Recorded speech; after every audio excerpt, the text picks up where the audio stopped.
नमस्ते, मेरा नाम है विष्णु। स्वागत है आप सभी का मेरे YouTube चैनल पे। आज के इस वीडियो में हम बात करेंगे एक बिल्कुल ही साधारण सी पोस्चर के बारे में। उस पोस्चर का नाम है ताड़ासन। ओके, ताड़ासन को हम लोग प्रायः वार्म अप में भी यूज़ करते हैं और कूल डाउन में भी यूज़ करते हैं। बट इसको करने का सही तरीका क्या है, इसमें क्या क्या परफेक्शन होने चाहिए, इससे क्या फ़ायदे हैं एक्चुअली आपको, और किनको ये नहीं करना चाहिए, ये सारी बातें आज हम इस वीडियो में जानेंगे। ओके, तो आइए देखते हैं ताड़ासन कैसे किया जाता है। सबसे पहले दोनों पैरों को मिलाकर खड़े हो जाइए। उसके बाद अपने दोनों हाथों को शरीर के सामने लाके इंटरलॉक कीजिए। हथेलियों को टर्न कीजिए। दोनों हाथों को शरीर के सामने से ऊपर की ओर उठाते हुए छत की ओर ले जाएं। उसके बाद कोहनियों को फोल्ड करके हाथों को सर के ऊपर रखें। उसके बाद श्वास भरते हुए दोनों हाथों को ऊपर की ओर स्ट्रेच करें। पूरे शरीर को तानते हुए टो के ऊपर खड़े होंगे और श्वास छोड़ते हुए वापस उसी अवस्था में आएंगे। ताड़ासन के वक्त आपकी आंखें आपके शरीर के सामने किसी एक फिक्स पॉइंट पर टिकी रहेंगी, जिससे आपका संतुलन बना रहेगा। आपको अपने इस मूवमेंट को अपने श्वास के साथ सिंक्रोनाइज करना है। जब हम इस तरह से ऊपर की ओर स्ट्रेच करते हैं और टो पे खड़े होते हैं तो हमारे काफ मसल्स और हमारे थाई की मसल्स इंगेज होती है, जिससे हमारे पैरों की मजबूती बढ़ती है। पर फिर भी जिन्हें घुटनों की समस्या है वो इस आसन को ना करें। तो सबसे पहले ताड़ासन नॉर्मली जैसे हम लोग करते हैं, दोनों हाथों को इंटरलॉक कर लीजिए, दोनों पैरों को मिला लीजिए, हथेलियों को टर्न कीजिए अपवर्ड, हथेलियाँ आसमान की ओर, elbow fold and stretch up. सांस लेते हुए हाथों को ऊपर स्ट्रेच करना है, साथ में खुद को स्ट्रेच करना है और सांस छोड़ते हुए वापस आना है। तो ये नॉर्मल ताड़ासन का कमांड होता है। ओके, सो इसमें ध्यान क्या रखना है आपको कि जब आप स्ट्रेच अप करते हैं, ओके, जैसे मैंने स्ट्रेच अप किया लाइक दिस यहाँ तक, ओके, बस आपको यहाँ तक स्ट्रेच नहीं करना है, आपको और फर्दर स्ट्रेच करना है अपने शोल्डर ब्लेड से। देखिए यहाँ से जो मेरे शोल्डर ब्लेड है और स्ट्रेच करता हूँ तो और ऊपर जाते हैं, तो ये शोल्डर ब्लेड को आपको और स्ट्रेच करना है। इससे क्या होता है कि आपका जो स्पाइन है उसका प्रॉपर लेंथनिंग होता है। तो स्पाइन का जब लेंथनिंग होता है तो उसमें रक्त संचार सही से होता है। रक्त संचार सही से होने से स्पाइन से जुड़े हुए हमारे जितने भी ऑर्गन हैं, हमारी जो तांत्रिका तंत्र है, जो नर्वस सिस्टम है, सेंट्रल नर्वस सिस्टम, उसका जो तंत्र का मीन्स जो नाड़ियों का गुच्छा है वो हमारे स्पाइनल कॉलम से गया है।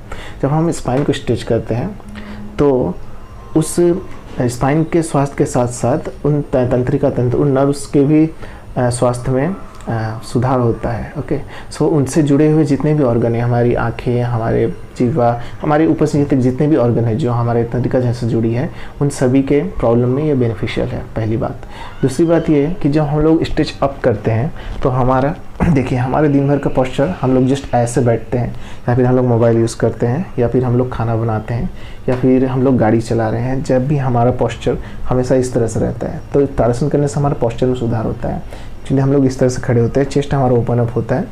इससे क्या होता है कि हमारे जो श्वास लेने की कार्यप्रणाली है उसमें सुधार होता है, हमारा जो ब्रीदिंग है वो सही होता है। ब्रीदिंग सही होता है तो हमारा जो डाइजेस्टिव ऑर्गन है, डाइजेस्टिव प्रोसेस है वो सही होता है, क्योंकि जब हम लोग प्रॉपर ब्रीदिंग करते हैं तो हमारा जो डायफ्राम है प्रॉपर मूव करता है अप एंड डाउन। ओके, आइए अब जानते हैं कि इसमें ध्यान रखने वाली क्या क्या बातें हैं। पहली बात तो ये कि जब हम लोग ताड़ासन स्ट्रेच अप करते हैं तो हमारा जो वेट है बिल्कुल स्ट्रेट रहे।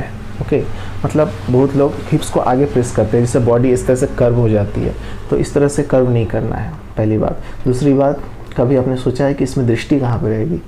दृष्टि हमेशा आपकी आंखों के सामने एक फिक्स पॉइंट पर रहेगी।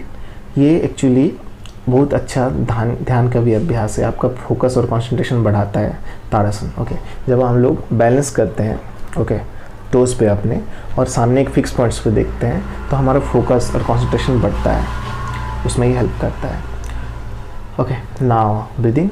तो ब्रीदिंग के बारे में आपने कभी सोचा है कि ताड़ासन में किस तरह से ब्रीदिंग करना चाहिए? एब्डोमिनल ब्रीदिंग या थोरेसिक ब्रीदिंग या कंबाइंड ब्रीदिंग या योगिक ब्रीदिंग, क्या करना चाहिए?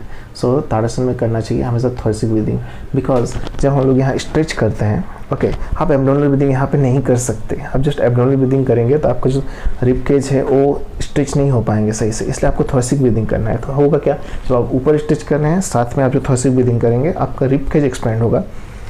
Okay, like this. तो आपका जो थोरेसिक कॉलम में इंटरवर्टिबल डिस्क स्पेस है उसमें स्ट्रेच आएगा, ओके, जो आपको और एनर्जाइज करेगा। तो ताड़ासन में हमेशा थोरेसिक ब्रीदिंग करना चाहिए। ब्रीदिंग के बारे में एक बात कहना चाहूँगा, अगर आप proper abdominal breathing, thoracic breathing, clavicular breathing, yogic breathing, इन सब के बारे में आपको सही से जानकारी नहीं है या आप नहीं जानते हैं तो आप मेरे वीडियो पे ज़रूर देखें।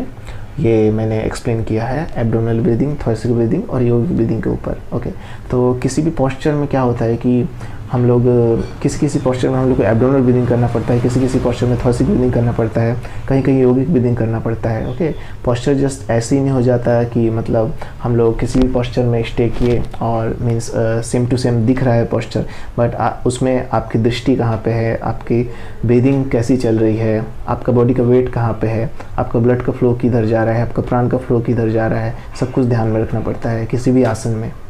ओके, जिन लोगों को घुटनों की समस्या है, नी का प्रॉब्लम है, वो अपने टोज़ पे खड़े नहीं हो सकते, वो अपने टोज़ पे नहीं खड़े होंगे ताड़ासन करते वक्त। वो जस्ट सिटिंग पोस्चर में जस्ट बैठ के स्ट्रेच कर सकते हैं, या फिर वो अगर स्टैंडिंग में भी कर रहे हैं तो उनको अपने टोज़ पे नहीं खड़ा होना है, अपने पैरों को ज़मीन पे जमाए रखना है।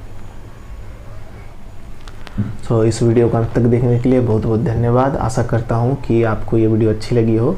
योग एवं स्वास्थ्य से संबंधित जुड़ी हुई जानकारियों को जानने के लिए चैनल के साथ जुड़े रहें, सब्सक्राइब कर लीजिए चैनल को और इस वीडियो को ज़रूर शेयर करें अगर ये आपको अच्छी लगी हो। और इस वीडियो को बनाने का मुख्य पर्पज़ है कि बहुत से लोग हैं जो प्रैक्टिस करते हैं बट उनको सही तरीका नहीं मालूम है प्रैक्टिस करने का, तो उनको अवेयरनेस फैलाना है कि ताकि वो लोग अपने समय का सही से यूज कर पाएँ और सही ढंग से प्रैक्टिस कर पाएँ। ओके, तो मिलता हूँ आपसे मैं नेक्स्ट वीडियो में। Thank you.